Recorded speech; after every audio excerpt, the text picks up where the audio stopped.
चलिए आगे बढ़ते हैं। आपको बताएं, नोएडा हिंसा के पीछे बड़ी साजिश का खुलासा हुआ है। 10 राज्यों में फैलाने की थी हिंसा की योजना। दुपट्टे से सीसीटीवी कैमरे को ढकने की ट्रेनिंग मिली। पुलिस को मिले हैं ऑडियो और चैट, जिससे कि ये शक बढ़ा है नोएडा हिंसा के पीछे कुछ बड़ा होना था। 203 लोग नामजद हैं। एसआईटी ने जांच तेज कर दी है। 43 आरोपियों में सिर्फ 2 ने जमानत मांगी है।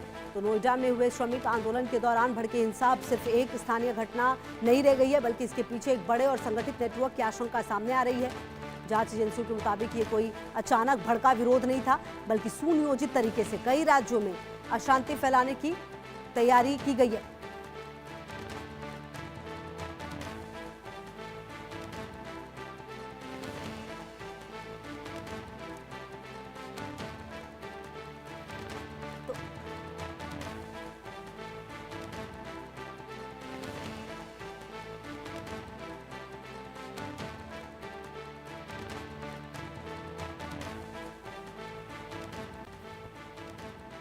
उत्तर प्रदेश और हरियाणा से शुरू होकर जो ये नेटवर्क का विस्तार है, देश के करीब 10 राज्यों तक करने की योजना थी। इसका मकसद औद्योगिक क्षेत्रों में अस्थिरता पैदा करना था और निवेश को प्रभावित करना और कानून व्यवस्था पर सवाल खड़े करना था। तो कुल मिलाकर अब लगातार जो खुलासे हैं वो हो रहे हैं। पुलिस को मिले सबूतों में सबसे चौंकाने वाला खुलासा महिलाओं की भूमिका को लेकर है। बताया जा रहा है कि कुछ युवतियों को विशेष ट्रेनिंग दी गई थी, जिसमें उन्हें प्रदर्शन के दौरान सीसीटीवी फुटेज को सीसीटीवी कैमरे को कैसे ढका जाए, दुपट्टे या कपड़े का इस्तेमाल करना सिखाया गया। कई वीडियो फुटेज में यह गतिविधि साफ दिखाई दी है, जिससे यह शक और गहरा गया है। पूरी घटना पहले से प्लान थी। इसके अलावा पुलिस को ऐसे ऑडियो और मैसेजेस भी मिले हैं जिनमें हिंसा भड़काने और फायरिंग तक की बात कही गई है।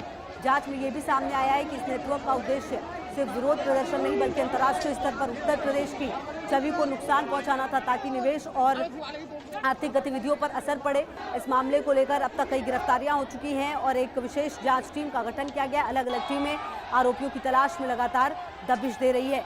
दिलचस्प बात यह भी है कि इस पूरे घटनाक्रम में इस पूरे मामले के तार अन्य राज्यों और यहाँ तक कि विदेशों से जुड़े डिजिटल नेटवर्क से जुड़ते नजर आ रहे। कुछ सोशल मीडिया अकाउंट्स के संचालन को लेकर भी जांच चल रही है। वहीं इस मामले में 43 नामजद आरोपियों में से अब तक केवल 2 ने ही जमानत के लिए आवेदन किया है, जिससे ये संकेत मिलता है कि मामला गंभीर और जटिल है। कुल मिलाकर नोएडा हिंसा ने कानून व्यवस्था के साथ साथ देश की आंतरिक सुरक्षा को लेकर भी बड़े सवाल खड़े कर दिए हैं।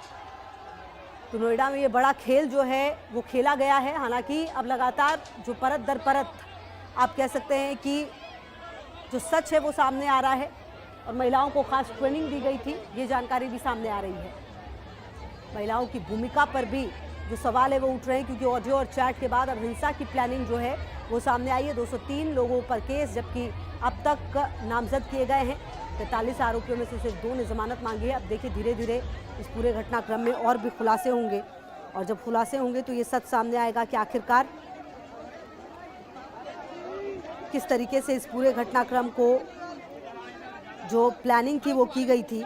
और कहा यह जा रहा है कि 10 राज्यों में से फैलाने की सोची समझी रणनीति थी ये। और जांच में ये भी सामने आया कि कथित साजिश की शुरुआत हरियाणा और उत्तर प्रदेश से की गई। इसके बाद मध्य प्रदेश, गुजरात, राजस्थान, उत्तराखंड, छत्तीसगढ़, असम और त्रिपुरा तक इसे विस्तार देने की योजना थी। और सूत्रों के अनुसार हरियाणा में कथित तौर पर जो प्रयोग सफल होने के बाद आयोजकों ने उत्तर प्रदेश का रुख किया, नोएडा को मुख्य केंद्र चुना। इसका उद्देश्य औद्योगिक गतिविधियों को प्रभावित करना, कानून व्यवस्था पर सवाल खड़े करना था, जिससे राज्य की छवि पर असर पड़े। और अली खान मेरे से होगी ज़्यादा जानकारी के लिए। अली, देखिए जैसे जैसे वक्त गुजर रहा है इस पूरे घटनाक्रम का सच सामने आ रहा है। किस तरीके से दुपट्टे से सीसीटीवी को कवर करने की चाहे ट्रेनिंग थी, या फिर जो पूरा अंतर्राष्ट्रीय गिरोह भी सामने आ रहा है, क्या कुछ जानकारी आपके पास? इस पूरे मामले को लेकर लगातार पुलिस खुलासे कर रही है। नए नए खुलासे सामने आ रहे हैं कि इस पूरे मामले को 10 राज्यों में फैलाने की पूरी साजिश थी कि श्रमिक हिंसा पूरे 10 राज्यों तक इस आंदोलन को बढ़ाना था।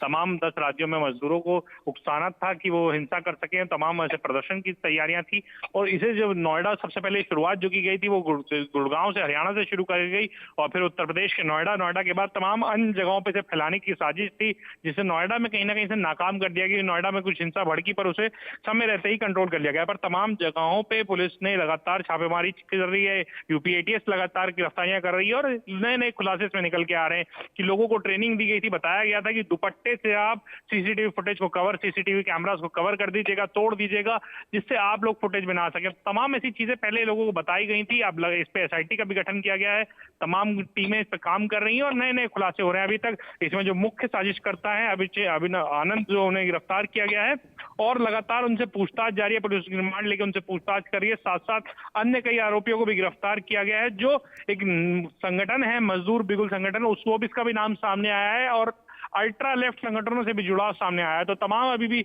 लगातार पुलिस इसमें जांच कर रही है, उन लोगों को पूछताछ कर रही है और साथ ही साथ सीसीटीवी फुटेज के माध्यम से, सोशल मीडिया वीडियोस के माध्यम से लगातार लोगों की पहचान की जा रही है जो लोग हिंसा में शामिल थे। ठीक है, रहेगी लगातार नजर। बहुत शुक्रिया अली आपका इन तमाम जानकारियों के लिए।